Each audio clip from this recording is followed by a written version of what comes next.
Memória Viva de volta esta semana com uma retrospectiva dos melhores momentos dessa temporada 2023. Esse programa que é um espaço privilegiado para se contar histórias de pessoas que fazem história pelo que fazem e fazem história pelo que são. Ele saiu da pequena Cururu, hoje Campo de Santana, distrito de Nísia Floresta, para conquistar o mundo com sua música. Cantou, tocou, compôs, arranjou com o Trio Maraiá, com Geraldo Vandré e fez uma canção que todo mundo, quando ouve, se emociona. Qual é a música, Ailton Ascioli? E o Lula lá? É de quem? Nasce como? A letra, essas duas palavrinhas, Lula, lá, né? O Paulo de Tarso da Cunha Santos, né? Que a gente é amigo e tal, e ele me passou isso por telefone, né? Você era petista? Ou ainda é? Olha, não é que eu sou petista, eu sou um cara da esquerda, eu acho. E aí você recebe o Lula lá, e aí faz o quê? Aí eu comecei, depois, naquela hora que ele me passou, foi, eu acho que em fevereiro do ano que ia ter a eleição, de 89, né? Janeiro, final de janeiro, fevereiro, por aí. Ele passou por telefone, aí eu não levei a sério aquilo lá, uma brincadeirinha e tal. Mas ficou aquilo, guardei na memória. Mas quando eu comecei a tentar fazer uma música, né? Que era um samba, imagina. Era um samba, tá por aí na internet, né? Aí era um samba, porque na época a gente conversou, aí como o Lula era um cara lá que estava lá em São Bernardo e tal, né?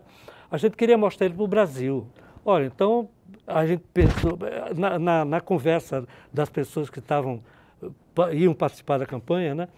Aí eu, vamos fazer uma coisa que seja mais Brasil, mais uma coisa assim e tal. Aí Brasil, você lembra da Aquarela do Brasil? Exato. Você lembra de...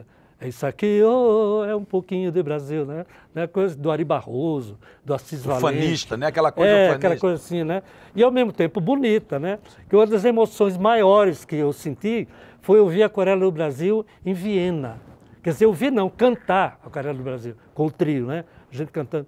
Pô, é uma emoção indescritível, né? Como hoje é o Garota de Ipanema. Aí o samba era assim, vai lá e vê planaltos, rios, verdes matas. Vai lá e vê que a alegria já esperou demais.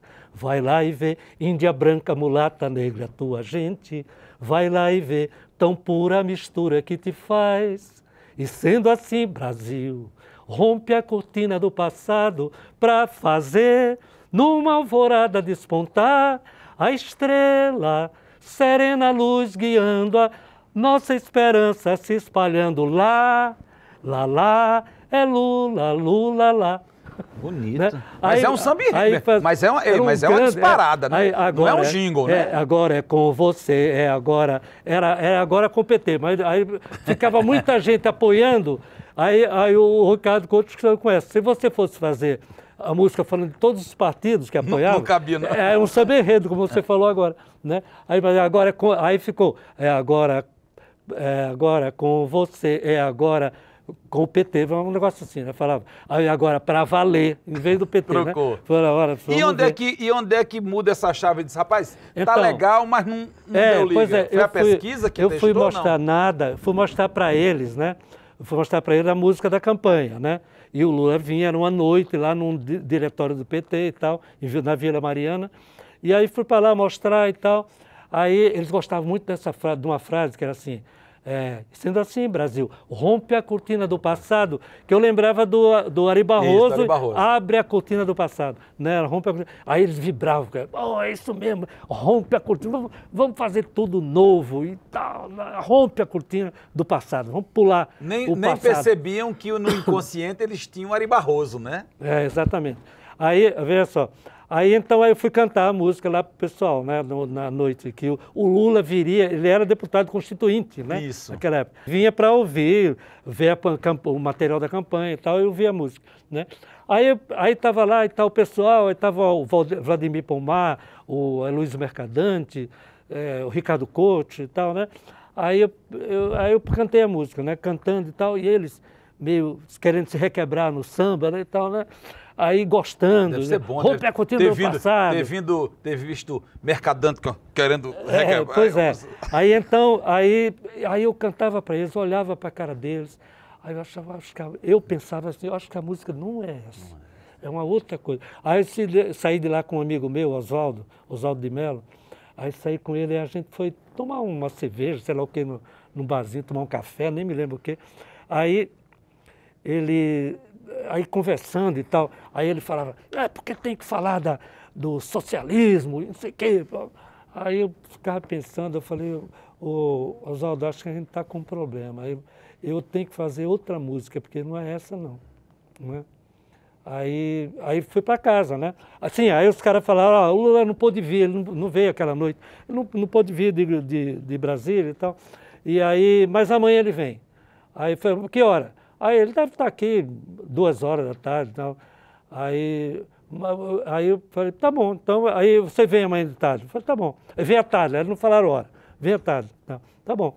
Aí fui para casa. No outro dia de manhã, aí me bateu na testa que Lula lá brilha uma estrela. Lula, porque tem uma coisa meio infantil nesse Lula lá brilha. Sabe, né? Aí vem a coisa infantil, já fica na cabeça, é coisa de criança, aí Brasil criança na alegria de se abraçar. Pronto, aí estava feita a coisa, né? Memória Viva também abriu gavetas, revirou velhos projetos e trouxe aqui ele, uma lenda viva da arquitetura do Rio Grande do Norte, professor da UFRN e, quando aluno, testemunha ocular da criação da Bossa Nova. Bem-vindo, professor João Maurício de Miranda. Professor, o senhor já é estudante de arquitetura na Universidade, na Faculdade Nacional de Arquitetura no Rio de Janeiro, anos 50, consegue um emprego que lhe tira de uma vaga, de uma pensão michuruca no Catete e vai morar em Copacabana, num apartamento só seu. Aí é vida de rico. Não, mas era normal. Copacabana estava surgindo. Ela estava se transformando em um bairro de grande residência em edifício de apartamento. Era um pool, você só andava vendo demolição e lançamento de novo. Demolição e lançamento. Ele estava se refazendo. Quer dizer, aquela música de Caetano Veloso lá, A Força da Grana que ergue e destrói coisas belas, que ele cantou para São Paulo, na verdade, nessa época já deveria ter sido cantado em Copacabana. Porque muita residência de Copacabana tinha seus valores. Por exemplo, eu me lembro da residência de Assis Chateaubriand, na praia de Copacabana, na Avenida Atlântica, era uma casa imensa, muito bonita, coisa e tal, e na frente tinha umas jardineiras que eram umas peças vindas do México. Eram umas floreiras lindas. Isso tudo foi jogado fora. O senhor teve a oportunidade de fazer um curso de arquitetura na escola e na rua, né? Porque imagino que o Rio de Janeiro daquela época era uma obra, né? Era quase uma Paris já. Era uma Paris dos trópicos, né? Meia boca, né? Eu não conhecia Paris ainda, né?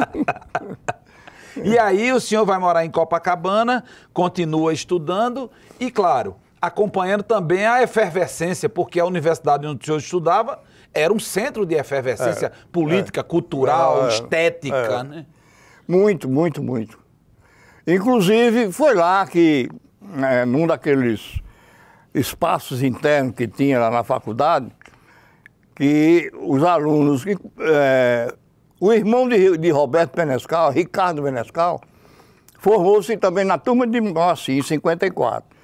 E conseguiram, com o diretor da faculdade na época, era o engenheiro Raimundo Barbosa de Carvalho Neto, usar um daqueles espaços fazendo um pequeno teatro de arena, que não sei como é que ele conseguiu, porque era um prédio tombado, e fazer num jardim daquele um negócio desse, mas não interessa, foi feito. E aí transformou-se num ponto permanente de shows e tal. O senhor estava lá naquele show? Pois é, foi no dia 20, se eu não me engano, foi 20 de maio de 1961. Era a noite do amor e das flores, uma coisa assim. Eu tenho até um convite, não sei se você tem um livro meu que publica. Se eu soubesse, eu tinha trazido para lhe mostrar. E esse então, nessa noite... Nessa noite, o que é que houve? Explique para o povo. Tava todo mundo lá, tava Jobim, Menezes, o próprio Roberto Menezes. O Roberto, que era bem jovem, o Roberto era um dos mais jovens. Carlos Lira. Carlos Lira,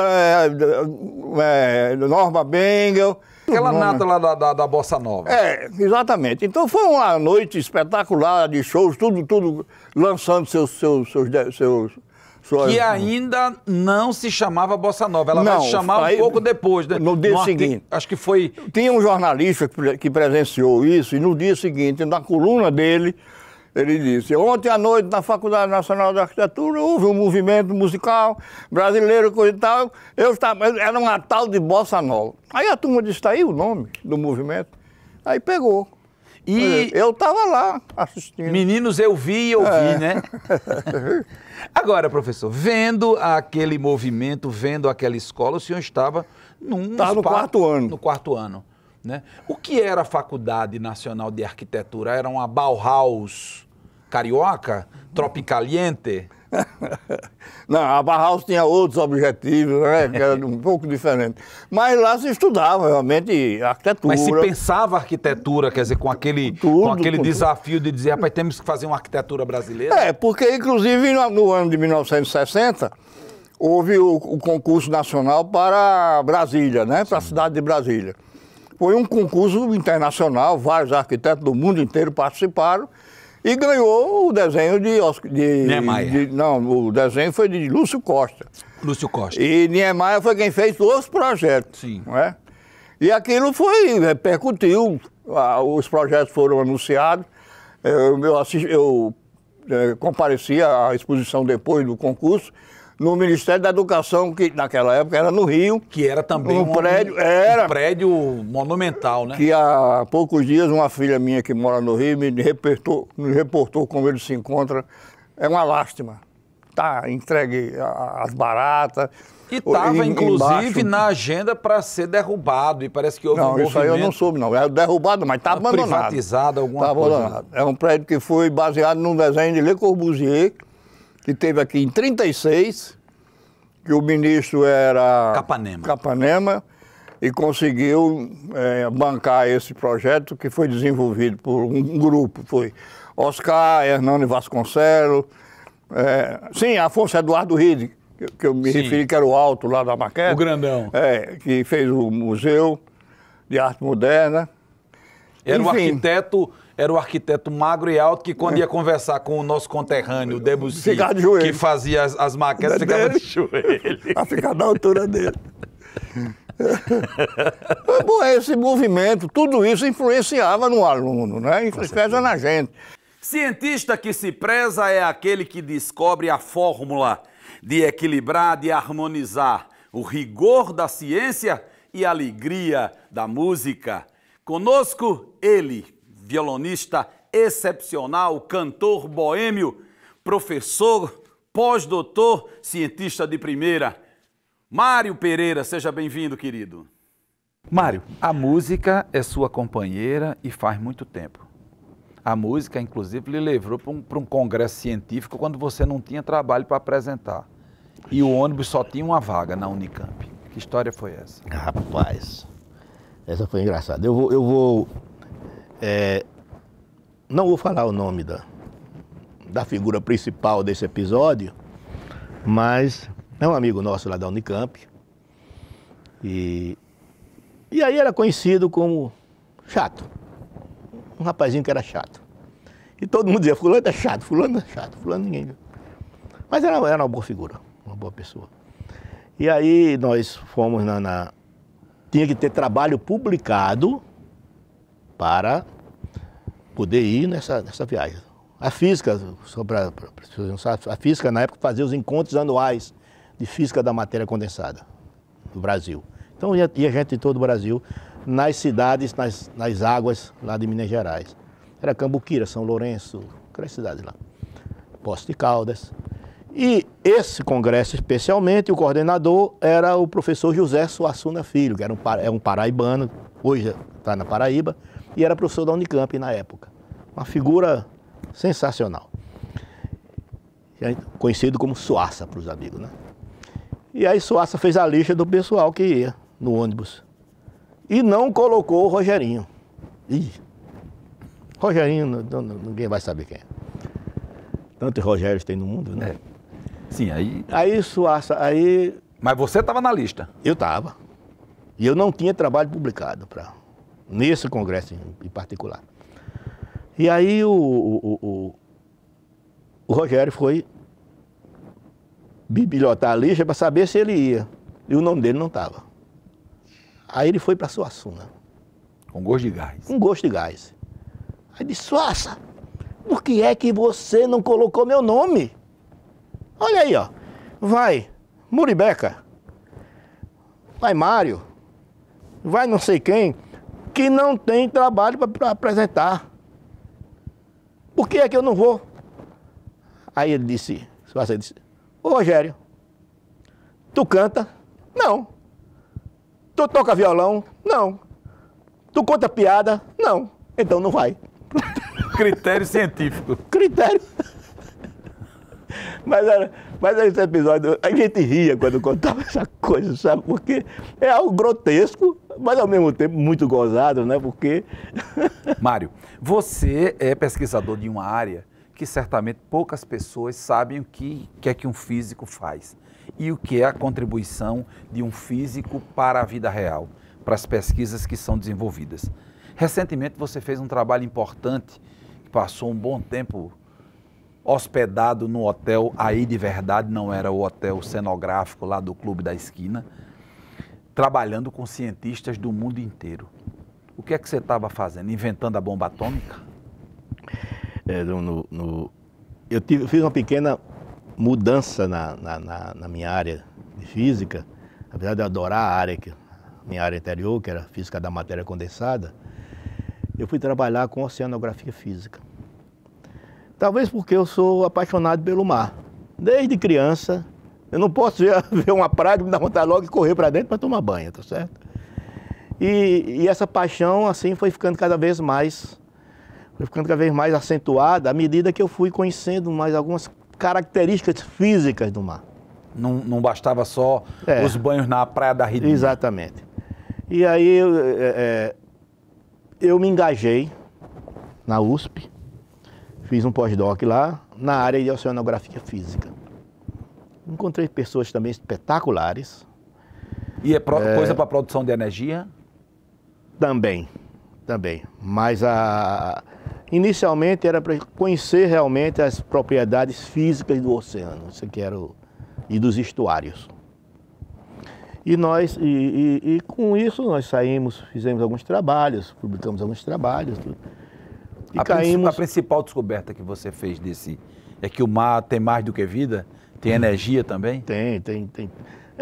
Por exemplo, as correntes marinhas, que não são só essas que a gente conhece em cima d'água, elas vagueiam pelo fundo também. O mar é uma coisa interessante. Você vai aqui, por exemplo, na margem aqui do Rio Grande do Norte, tem a corrente do Brasil, que fica aqui a 100 e poucos metros de profundidade, 150, 200 metros, dependendo do relevo. E essa corrente ela se propaga num sentido. Mas embaixo já tem uma outra que se propaga em outro sentido. Então, é como se fosse uma avenida ali. O oceano é assim. É vivo. É vivo. Tá certo? Você não simplesmente, você mergulha e não tem uma massa d'água só. Então você tem água mais fria, água mais quente, circulando, uma ao contrário da outra. E isso para a vida real serve o quê? Essa sua pesquisa serve para quê na vida real? Sobretudo para clima. Porque se fala muito de clima, mas muita gente não sabe que uma das coisas que domina o clima, tá certo? O que equilibra o clima é o oceano. Ele tem um papel fundamental, tá certo? No clima da Terra. Mas você vê, eu só falo em queimada, tem uma, tá certo? O aquecimento global tem. O aquecimento também aquece o oceano. Então o papel do oceano no clima, ele é fundamental. Como é, por exemplo, da Lua nas marés. A influência da Lua, que influencia muito mais do que o Sol. Então, usando ainda a linguagem da sua ciência, Mário, se você fosse dividir e pesar o que é a ciência e a música ocupam nessa massa do seu corpo e da sua história aí, quem é que tem mais? Ô, pergunta difícil, meu amigo. Tem uma mais fácil, não? Você é cientista, né, Mário? Sim, sou. E sou músico também, né? Mas eu não sei, cara. É uma pergunta que eu não saberia responder. Ambos, ou ambas as coisas, me completam. Tá certo? Quer dizer, além do amor por minha esposa, tem tudo uma... Né? Me completam. Amor por meus filhos, minha família, mas a ciência e a música tem também essa característica de me completarem.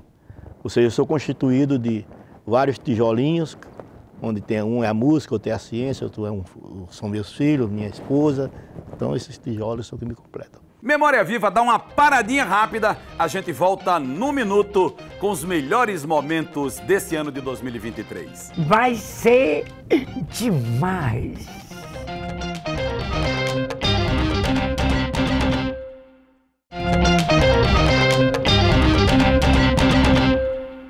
Memória Viva de volta com os melhores momentos de 2023. Agora você vai conhecer a história dele, o grande goleiro Bastos, aquele da peruca, que abriu o jogo aqui no Memória, contando páginas interessantíssimas da sua vida. Então vamos passar essa história ali. Como foi a história da peruca? Rapaz, eu estava concentrado para decidir um turno com o ABC. Naquele Coserne grande, era um timão. Aí chegou uns caras lá de uma loja, não me lembro do nome da loja. Tinha uma tal da Canecalon, parece que é o nome da Peruca Canecalon, marcou época. Aí eu tinha jogado de boné, né? Aí, se você jogar de peruca, quanto é o bicho de vocês? É 200 cruzeiros, cruzeiro naquela época. Se você jogar de peruca, eu dou 200 cruzeiros para você jogar de peruca. Eu digo, traga a peruca, o dinheiro que eu jogo. Aí Elcio... Você esqueceu? Elcio Zulamar, que estava ali, disse, tu joga mesmo? Eu jogo, traga o dinheiro, a peruca eu jogo. Mas levei aquele papo ali e passou. Isso num sábado, a gente concentrava lá na Régua de Novo. Quando é no domingo de manhã, os caras chegaram com a peruca e com o dinheiro. Eu, vai mesmo? Eu digo, vou. Por que não vou? Vou. Aí peguei o dinheiro. Agora eu fui sabendo que ia ser o que foi, né? Eu achei que eu ia ter um respeito melhor com aquilo, que eu achava que ia botar uma peruca na cabeça. Não, mas peraí, vamos por partes. Antes de fazer a análise, vamos dizer o seguinte, aí o cara te deu dinheiro, e a peruca? Aí tu entrou em campo com a peruca. Aí estádio lotado. Eles deram o dinheiro só neles, montaram a peruca direitinho, tudinho, eu já fui pronto. Eu não sabia que quando eu chegasse no Machadão, que foi no Machadão o jogo, ia ser daquele jeito. Meu amigo, eu botei a cabeça no túnel, na galera, bicha, Núbia. Eu digo que... E Núbia por quê? Era uma referência que a Núbia Lafayette? Eu não sei. Será? Eu me pareço com a mulher. Não, mas com a peruca era de Núbia Lafayette. Você achava que eu era mulher? E por que só saiu esse Núbia? Aí é brincadeira, é sem comentário.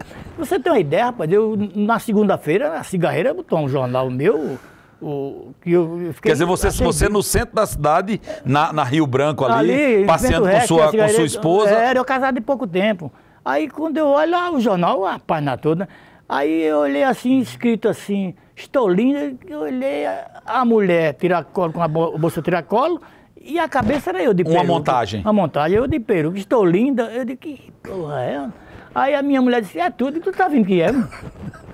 Então foi isso que eu ganhei com esse negócio de peruca. Agora, Bastos, quem fala de Bastos lembra da história da peruca. Tendo visto você jogar, não tendo visto você jogar, de todo jeito. Bastos é o goleiro da peruca. Quantas partidas você fez de peruca? Uma. BC. Então você fez a partida? A partida. Só uma? Ninguém só joga o turno todo. Entendeu? E esse jogo foi 0-0 e a gente perdeu um pênalti, viu? E você fechou o gol? 0-0. E o ABC tinha quem? Danilo e Maranhão no meio de campo. Respeitável público! O Memória Viva Especial Retrospectiva 2023 abre agora o seu palco para receber ele, o palhaço Facilita. Você vai morrer! De rir, né? Faltou um palhaço no circo, foi no dia que eu entrei de desmanteiro. Tu fosse aquele também lá de cima, assim, que tem que trapezista. Ser fortão, pegar as meninas assim no ar? Não peguei não. Eu fazia... Tu pegava na terra mesmo, né? Na terra mesmo. Aí fui ser o palhaço, aí todos os cantores... Mas você foi ser palhaço porque faltou palhaço, porque faltou um palhaço, o palhaço estava doente. Só que depois deram uma oportunidade novamente a mim e os cantores todos vinham cantar em circo. Isso. Todos os cantores famosos que você me perguntar, cantou no circo. Deixa eu ver. Roberto Carlos cantou no Cantou no circo. Meu circo não, cantou em circo. Todos os artistas Gonzaga cantaram. cantou no circo que você trabalhava? Muito. Nunca cantou no meu, que era o sonho de eu ter colocado ele no meu circo. Não, mas no circo não facilita, mas no que você trabalhava lá... Ele cantava, vinha toda a cidade, ele vinha para o circo. Chegamos no Pernambuco, conhecemos o Luiz, o seu Lula, né? Que a gente chamava lá em Araripina. Araripina. Bem ali. Trindade. Aí a gente sempre ficava conversando e ele contava uma história da Samaritana. E precisava de um palhaço para fazer a zoada da cancela. Pá! Samarica Parteira, Era, Samarica Parteira. Era. E eu ficava ali do lado dele. Aí quando foi um dia eu conversando, ele tinha uma veraneio, aquelas veraneias antigas. Aí chegou para mim e falou, por que você não muda o seu nome, rapaz? Não bota o palhaço com o nome da minha música, que é o Facilita.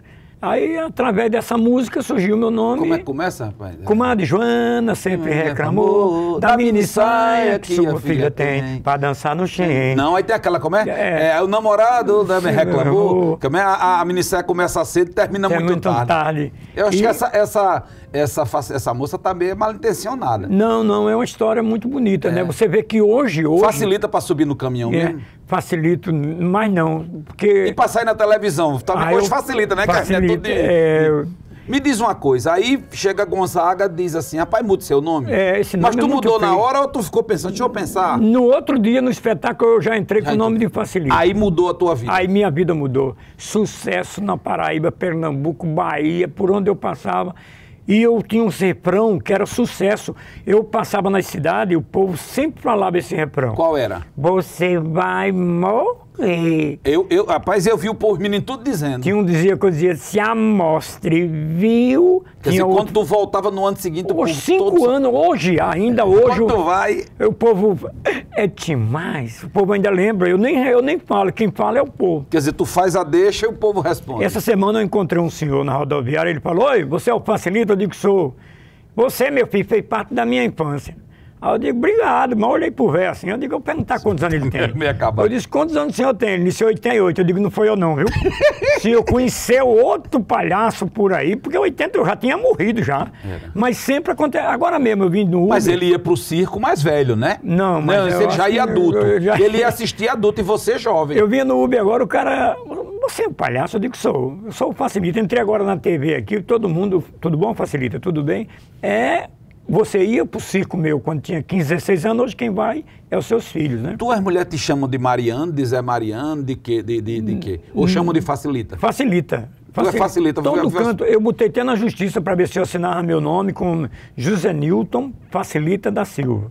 Aí não aceitaram. Não, né? Porque eu amo esse nome, né? Esse nome me deu a sorte toda. Mas tu não foi no cartório certo, porque Lula não botou Lula no nome?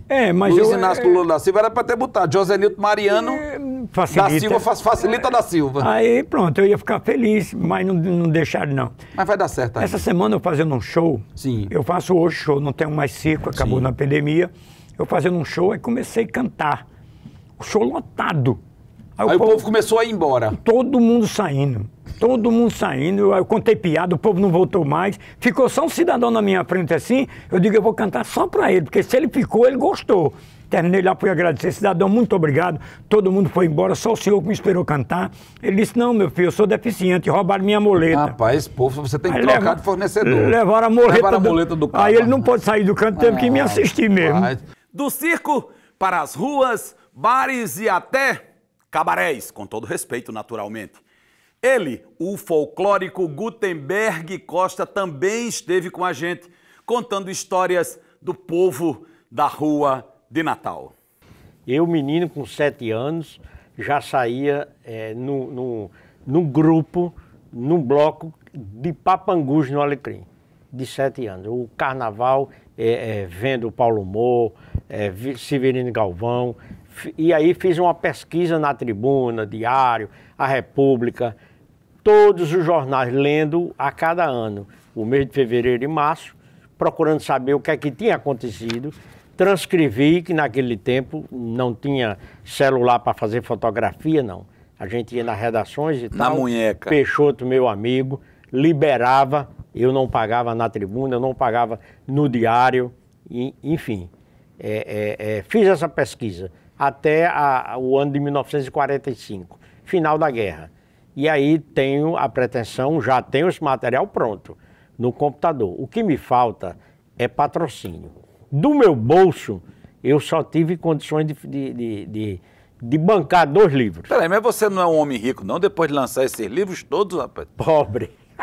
Você lançou um livro sobre bares e restaurantes. Bares e restaurantes. Você deve ter saído de Natal. carregado desses bares todos. Que é o Breviário Etílico Gastronômico e Sentimental de Natal. Desde 1975. Você é um a boêmio, 2019. cachaceiro. E como é que Falso. você fez isso aqui bebendo nos bares? Falso boêmio, porque eu ia para os bares conversar, bater papo com os amigos, me alimentar, né? Eu ia mais pelo tira-gosto.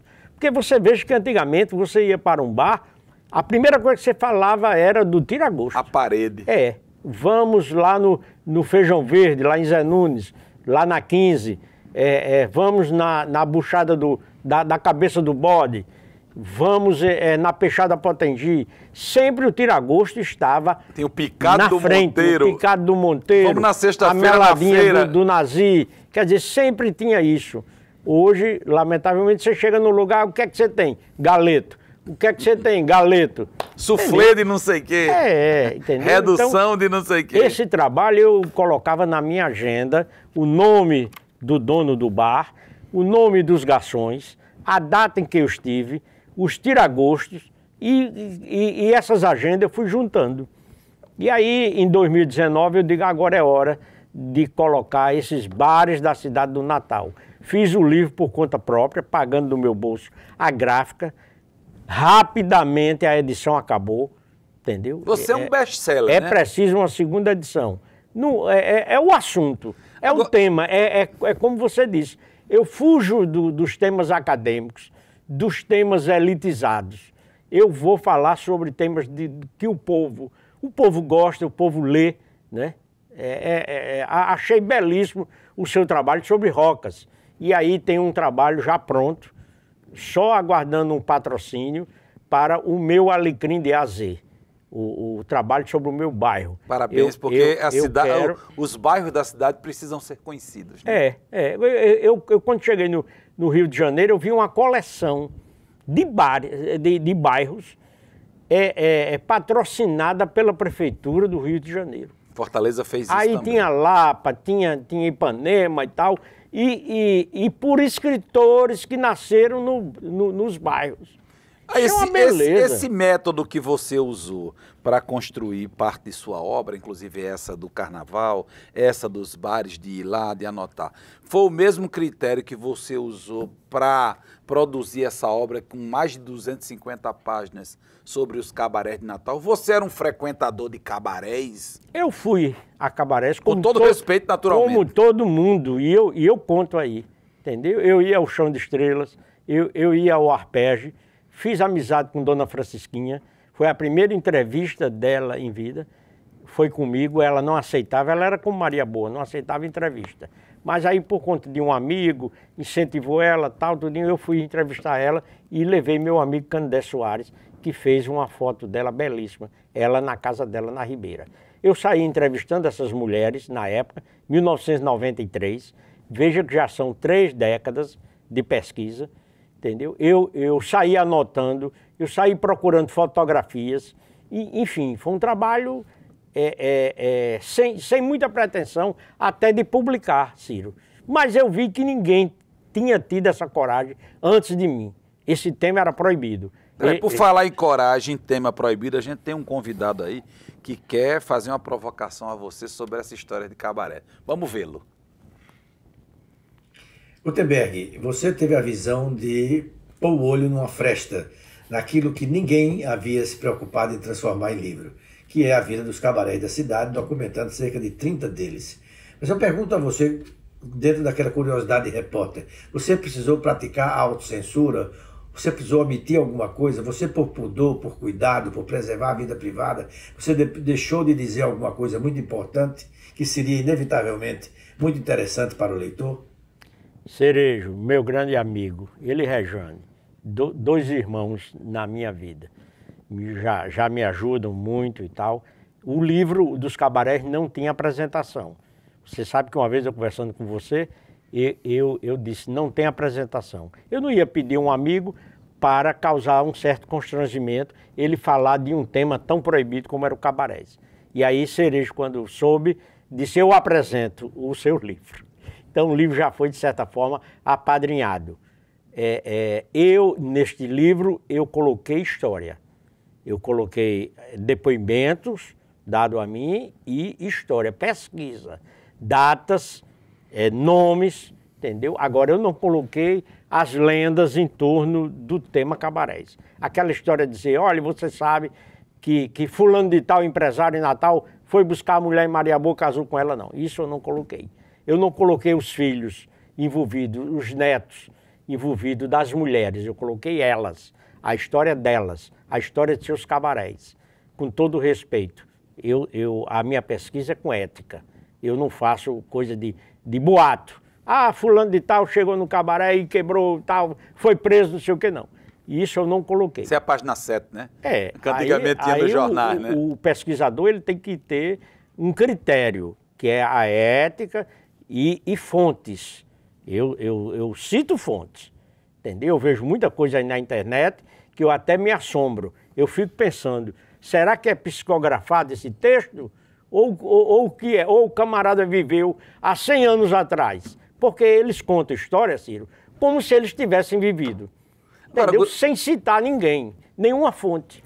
Memória Viva dá uma paradinha rápida e eu, se fosse você, não saía daí por nada, hein? Eu estou ansiosa para assistir.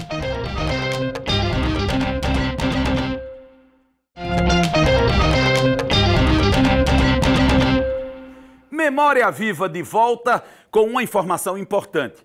Todos os programas dessa série, desse programa importante da história do Rio Grande do Norte, estão disponíveis no YouTube, www.youtube.com/TVURN. E nessa temporada 2023, nós recebemos aqui ela, a filha de Maneco, a mãe de Débora, que é uma guerreira por natureza. Bem-vinda, Margarida Seabra. Eu era a menina de Maneco. É tanto que eu queria muito advogar, todo o meu sonho sempre foi advogar. E eu não fui atrás, porque se eu fosse advogar com o papai, todo mundo me chamava a menina de Maneco. Então, se eu escrevesse uma peça belíssima, tinha sido Maneco que tinha feito essa peça, não é verdade? Então... Aí qual foi o caminho que você encontrou? Aí eu disse, bom, então eu vou fazer concurso para juiz. Mas, na verdade, o meu sonho era a advocacia. E aí eu fui fazer concurso para juiz e comigo, Valquíria Félix.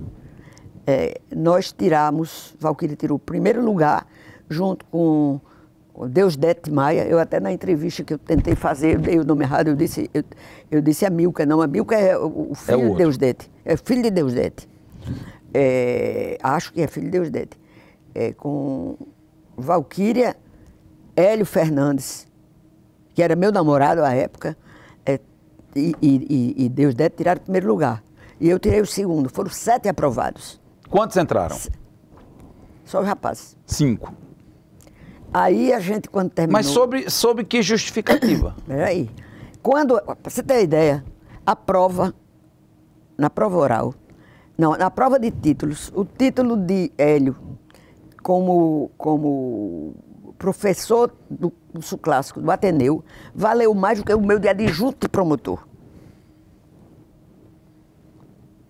Não tinha o cargo de promotor substituto. Então, o Ministério Público designava um aluno do 3º ao 5º ano que pudesse substituir o promotor nos impedimentos e férias. O que aconteceu? Faleceu o marido de Ana Maria Cascudo, que foi assassinado. E Ana Maria Cascudo era promotora em São Gonçalo do Amarante. E ela ficou com horror ao crime. Basicamente, o que a gente faz no interior é crime como promotor. E eu fui designada para ser promotor. Fiquei lá 3 anos. Por isso eu tive título hábil para me inscrever no concurso de juiz, porque eu tinha 3 anos de experiência como adjunto promotor. Pois esse título meu valeu menos na aferição de prova oral do que o título de Hélio, que era professor do seu namorado? Sim. O título dele de professor do curso clássico valeu menos do que o meu de adjunto promotor. É uma incoerência, porque o meu era um trabalho jurídico, o dele era o professor. E a justificativa para a Valquíria, qual foi que tirou em primeiro lugar? Não teve justificativa, foi tudo igual. Só não tinha vaga? A gente passou e fizeram a prova oral ali, e depois da prova oral já fizeram a de títulos, e ali na de títulos já senti que tinha... Maracutaia. Até porque um dos servidores do tribunal, antes de eu fazer a prova oral, de eu ir me sentar fazer a prova oral, nos chamou e disse, a minha Valquíria, que vocês não vão passar, porque eles querem reprovar vocês. É tanto que eu nunca vou me esquecer. O presidente da comissão do concurso era o desembargador Nabode Azevedo Maia. E para todo mundo eles sorteavam um ponto, você falava sobre o assunto e a gente estava bastante preparado. Nós estudávamos quase um ano inteiro e só folgávamos no domingo. Só no domingo à noite, durante o dia que eu estudava na casa do meu pai, sobre a batuta dele. Aí chegou o servidor lá do tribunal, disse, tenho pena de vocês, porque hoje esses homens não vão aprovar vocês. Aí quando foi na prova oral, o Nabu, assim, cada um fazia 2 perguntas, sorteava o ponto, você falava, depois a pessoa era questionada por 5 pessoas em 2 perguntas. Na minha, começaram a fazer 5 perguntas. Quando chegou o Nabu, foi o terceiro, ele, depois de perguntar o que ele sabia perguntar, ele abriu a Constituição e começou, ele lia para me perguntar. Eu toda a vida fui muito atrevida, eu disse, desembargador, me permita, Vossa Excelência precisa para me fazer uma pergunta. Abri a Constituição. Sabia menos do que eu, né? Aí, quando foi o último, foi Amauri. Amauri não, é o irmão de Amauri. Amaro Marinho. Ele ali ainda não era desembargador, que depois ele foi ser desembargador pela OAB, né? E ele era o representante da OAB ali. Foi deputado? Foi. Aí ele disse, eu não vou fazer mais do que 2 perguntas a você, porque eu acho um absurdo o que fizeram a você. Ele disse ali. Muito que bem, fomos aprovadas e... Aí forma-se a lista. Não, peraí. Aí um deles disse assim, vamos para a casa de Manuel Augusto comemorar. Eu disse, olha, lá em casa não tem ninguém esperando uma comemoração. Então avisa sua mãe que nós vamos para lá fim de tarde, isso era 1h, 2h. E nós vamos para o clube do advogado que tinha ali na Deodoro. Nós fomos para o clube do advogado, o Wilson Dantas, nunca vou esquecer. Ele disse, olha, nós estamos comemorando aqui, vocês foram aprovadas, moças, mas vocês se lembrem que ainda tem a questão da lista tríplice. Precisa, para participar do conclave, que vocês participem da lista tríplice, que nós vamos ainda tratar disso. As orelhas cresceram. Aí fomos para a casa de papai, final de tarde. Mamãe mandou buscar os salgadinhos, prepararam, tinha uísque, não sei o quê. Esse povo tomou um pileque lá em casa, Ciro, do tamanho... Os desembargadores. Desembargadores. E ficaram todos bastante melados. E Amaro, lá, na casa de papai, disse, vocês não têm vergonha de vir para a casa de um homem próbo como Manuel Augusto? Beber a alegria da filha dele, da filha ter passado num concurso, quando vocês sabem o que é que vão fazer com elas? Fariseus. Foi um constrangimento. Vocês vão ficar embriagados lá em casa, sabe? Enfim. Mas eram os perversos, então, né? Com toda a vênia. Com toda a vênia. Toda a vênia era dos perversos. Não, eu fiquei indignada. Aí, muito bem. Prepara-se, então, a tal lista tríplice. A tal lista tríplice, nós não entramos, nem eu, nem Valquíria. Eu quase morro. Eu tive muita pena do meu pai. Mas vocês 2 eram 7. 4 ficaram de fora. Vocês 2 e mais 2. Não. Não. Os rapazes entraram todos. Sim. Entraram 5 e ficávamos nós 2. Meu pai entrou com mandado de segurança. Eu fiz um barulho enorme. Eu botei a boca no trombone. Eu me lembro que a primeira matéria que saiu na tribuna, eu fiquei muito indignada que o povo me achava muito parecido com a Elia Regina. E a matéria foi exatamente chamada desse tamanho assim, sósia de L. Regina será a mais jovem juíza do Estado. Eu fiquei uma arara. E a maldade. Isso é burrice, com todo respeito, né? Mas é uma coisa infeliz. E eu queria recolher os jornais e não tinha como. Enfim, nós não entramos. O mandado de segurança nós perdemos. Nós recorremos. Papai recorreu. Foi distribuído para Aliomar Baleiro. Agora, havia uma corrente que dizia que, na verdade, não foi em cima de mim, nem de Valquíria, foi do meu pai. Por quê? Porque papai era muito briguento. Já tinha tido a briga, aquela história por conta de Dinarte, de Zé Augusto e tal. E o tribunal tinha papai, por aqui outra coisa, papai ganhava 99,9% de tudo que ingressava. Era brilhantíssimo. E aí, eles disseram que havia uma corrente que dizia que tinha sido em cima do meu pai. Era um acerto de contas. Era um acerto de contas. Ela também participou do mesmo concurso para juíza em que Margarida foi barrada. As duas foram barradas, mas ela prosseguiu e teve uma carreira brilhante no mundo jurídico. Mas antes, teve uma experiência que mudou sua vida. Conviver com o professor Paulo Freire na experiência das 40 horas de Angicos. Professora Valquíria Félix, a sala é toda sua. O Rio Grande do Norte tinha lá um índice de analfabetismo enorme naquela época. Muito alto.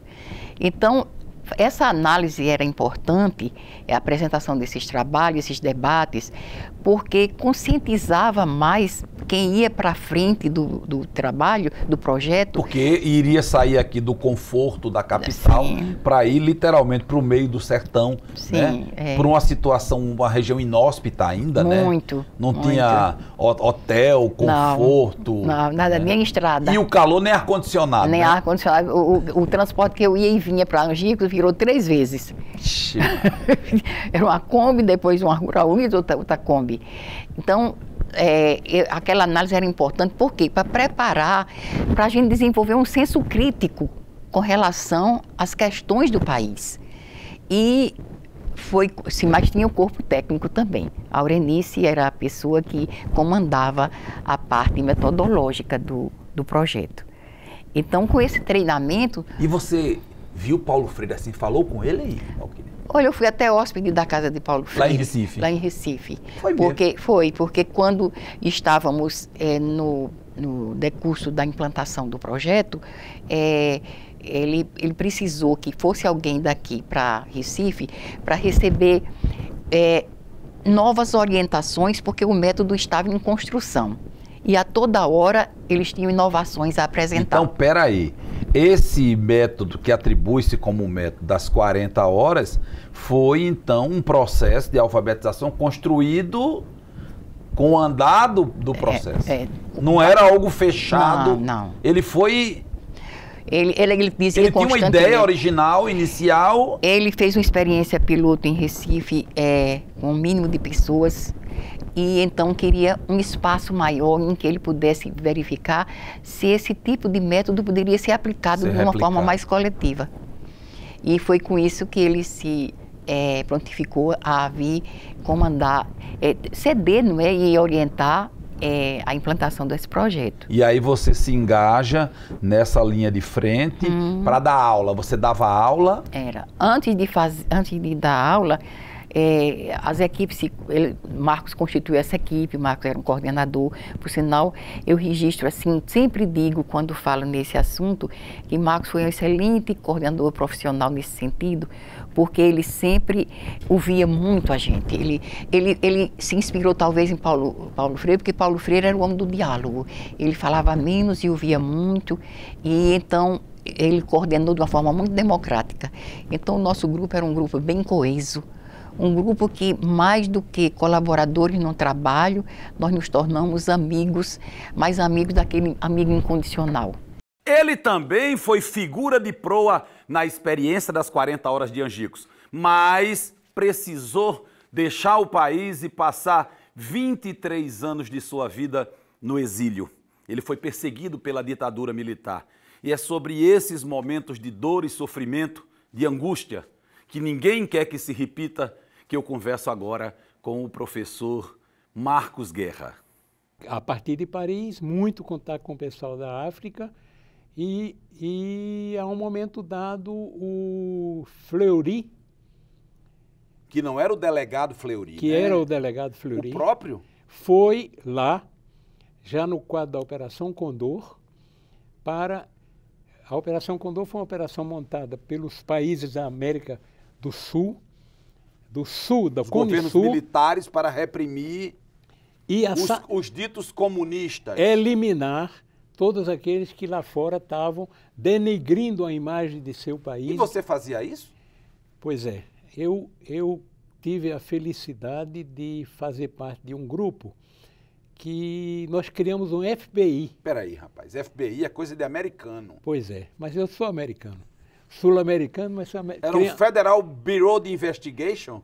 Frente Brasileira de Informação. Ah, tá certo. A Frente Brasileira de Informação subsidiava os jornais, os sindicatos e as direções políticas partidárias da França sobre o que estava acontecendo no Brasil. E aí Fleury vai lá atrás de vocês. Vai lá atrás não só de mim, mas de outras pessoas também. É lá que você encontra Geraldo Vandré e fazem um programa juntos na Rádio França, ele tocando e vocês falando? Exatamente. Nesse trabalho do FBI, a gente precisou de universalizar a informação sobre o que estava acontecendo no Brasil. E aí o Louis Malle, um diretor de cinema francês, foi sensibilizado e disse: eu ofereço 2 horas de programa no horário nobre na Rádio França Internacional. Mas para vocês falarem só não resolve. Eu preciso de qualidade, música de qualidade. Geraldo Vandré estava passando por lá, nós conversamos, ele topou. Covardia também, né, Marcos? Ele foi o âncora e ele cantava. Mas logo depois que ele acaba esse programa, me parece que ele sai de Paris, vai para o Chile. Exato, e é preso pela Marinha Brasileira, foi covardemente torturado, mandou um recado: eu disse que foi você que me convidou para aquele programa, e então tome cuidado que eles estão atrás de você também. Chegou esse recado, sempre vem. Então, são as coisas do exílio. Fleury não conseguiu lhe achar lá em Paris? Ficou no Moulin Rouge, tomando uma birita e... As 2 primeiras vezes eu mergulhei. Não no Sena, você mergulhou... Exatamente. Mergulhar é um sinônimo de que você passa a viver quase que na clandestinidade. Claro. Mergulhei no interior da França, ele não ia ficar para o resto da vida, ficou 1 mês, eu voltei.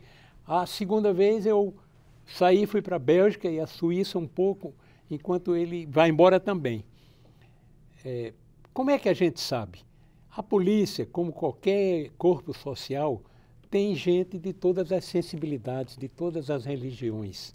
E alguém que é próximo da sua sensibilidade política manda esse recado. E chegou o recado no IFED, está aí um tal de Fleury que veio para tal e tal tarefa, e na lista dele está fulano que trabalha com vocês, tomem cuidado, etc. Sei que na 3ª vez chegou o recado completo dizendo: em menos de 48 horas ele tem que ir embora, senão nós não poderemos impedir que ele seja jogado embaixo de um metrô, ou embaixo de um ônibus, ou eliminado, ou raptado para ser levado para o Brasil.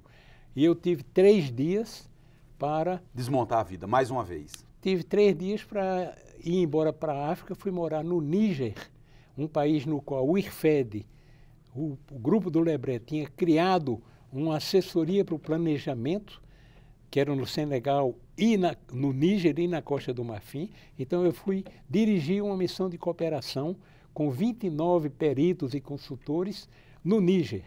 E no Níger, o Níger não tinha nenhuma relação diplomática com o Brasil. Então um brasileiro não podia chegar lá sem estar bem acobertado e devidamente recomendado. E como é que você fez? Foi do governo brasileiro, com o aval do governo? Não, o governo francês. Eu tinha ainda... O quê? Você tinha... Você trabalhava com um organismo internacional? Eu trabalhava com... Não, na época eu trabalhava com o IRFED, e o IRFED tinha condições de pedir ao governo para me convidar. O governo do Níger me convidou para ir dirigir. Eu fui sozinho, porque o meu filho mais velho, Ernesto, tinha nascido, mas estava na incubadora. Então eu fui sozinho, a minha esposa da época, a Chole, e chegou com a criança 2 meses depois. Comecei 7 anos na África Negra, depois eu pude voltar para Paris outra vez. E fiquei mais uns 10 anos, uns 8 anos. Memória Viva 2023 fica por aqui. Em nome de toda a nossa equipe, eu desejo um ano novo cheio de grandes realizações e de ótimas revelações aqui no nosso programa na próxima temporada. A propósito, todos os programas, desde o primeiro até agora, lá, ó, bote tempo aí, estão disponíveis na íntegra, lá no youtube.com/TVURN. Confira e fique com a gente. Ano que vem a gente tá de volta. Obrigado. Tchau.